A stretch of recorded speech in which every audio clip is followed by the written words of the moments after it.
Have you ever wondered where beetroot comes from? Before we dive in, don't forget to like and subscribe. Here is a young beetroot plant identified by its reddish stems and vibrant green leaves, sometimes with a slight red tint. Once the plant matures, it becomes recognizable by its firm, beet and large leaves. But to produce seeds, the plant needs to grow further. Beetroots are biennial plants, meaning they usually produce seeds in their second year.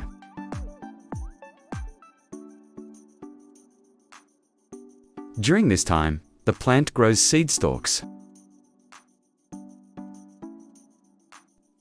These seed stalks eventually flower and form seed clusters.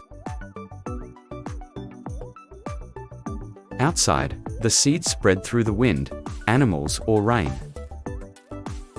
By hand-spreading the seeds, we're mimicking these natural processes, giving them a little help on their journey. The ripe seeds fall freely. Each one holds the potential to grow into the next batch of delicious beetroot. Don't forget to like and follow, so we can echo around the world together. You can grow it.